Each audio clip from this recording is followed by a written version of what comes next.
A reading from 1 Samuel. The Lord said to Samuel, "How long will you grieve over Saul? I have rejected him from being king over Israel. Fill your horn with oil and set out. I will send you to Jesse the Bethlehemite, for I have provided for myself a king among his sons."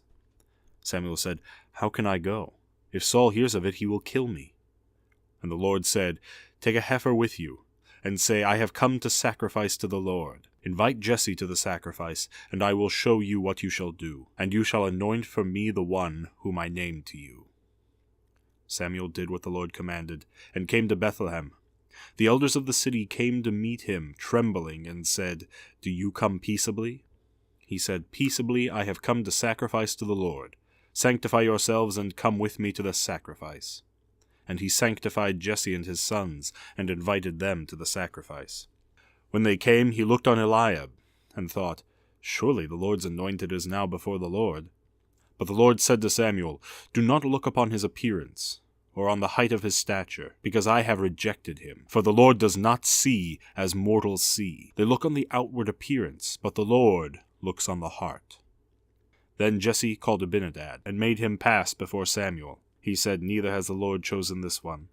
Then Jesse made Shammah pass by, and he said, "Neither has the Lord chosen this one." Jesse made 7 of his sons pass before Samuel.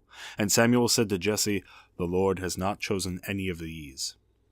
Samuel said to Jesse, "Are all your sons here?" And he said, "There remains yet the youngest, but he is keeping the sheep." And Samuel said to Jesse, "Send and bring him, for we will not sit down until he comes here." He sent and brought him in. Now he was ruddy, and had beautiful eyes, and was handsome. The Lord said, "Rise and anoint him, for this is the one." Then Samuel took the horn of oil, and anointed him in the presence of his brothers. And the Spirit of the Lord came mightily upon David from that day forward. Samuel then set out and went to Ramah. A reading from Ephesians. For once you were in darkness, but now in the Lord you are light. Live as children of light, for the fruit of the light is found in all that is good and right and true. Try to find out what is pleasing to the Lord. Take no part in the unfruitful works of darkness, but instead expose them. For it is shameful even to mention what such people do secretly. But everything exposed to the light becomes visible. For everything that becomes visible is light. Therefore it says, "Sleeper, awake. Rise from the dead, and Christ will shine on you." The Gospel according to John. As he walked along, he saw a man blind from birth. His disciples asked him, "Rabbi, who sinned, this man or his parents, that he was born blind?" Jesus answered, "Neither this man nor his parents sinned. He was born blind so that God's works might be revealed in him. We must work the works of him who sent me while it is day. Night is coming when no one can work. As long as I am in the world, I am the light of the world." When he had said this, he spat on the ground and made mud with the saliva and spread the mud on the man's eyes, saying to him, "Go, wash in the pool of Siloam," which means sent. Then he went and washed and came back able to see. The neighbors and those who had seen him before as a beggar began to ask, "Is this not the man who used to sit and beg?" Some were saying, "It is he." Others were saying, "No, but it is someone like him." He kept saying, "I am the man."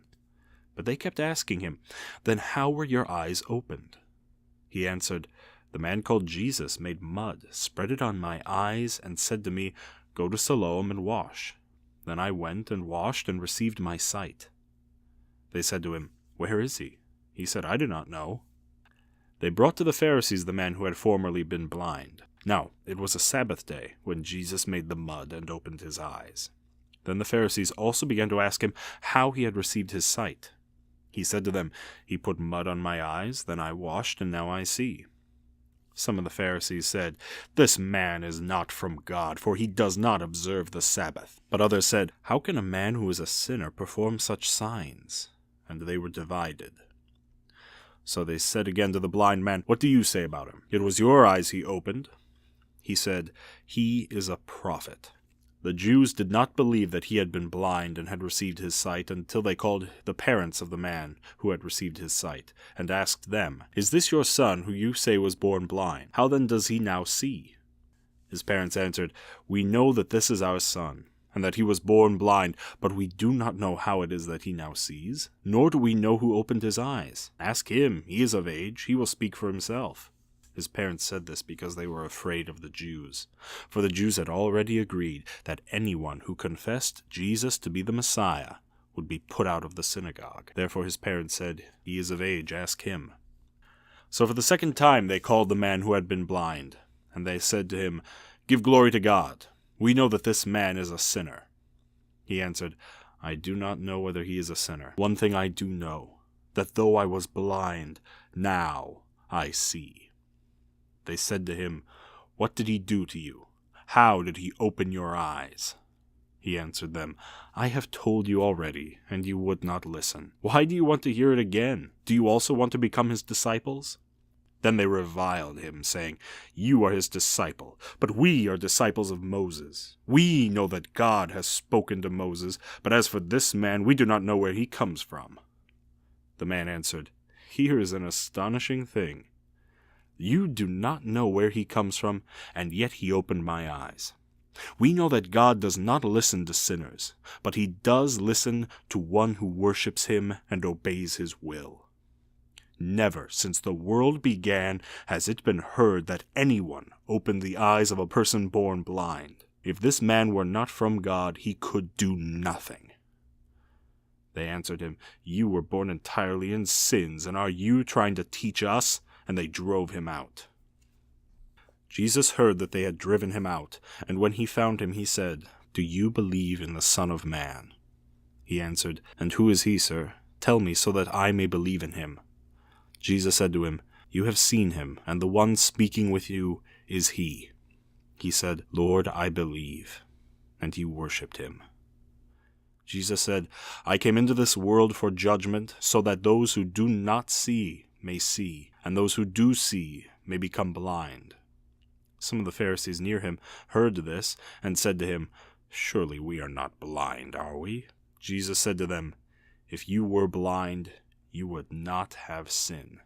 But now that you say we see, your sin remains."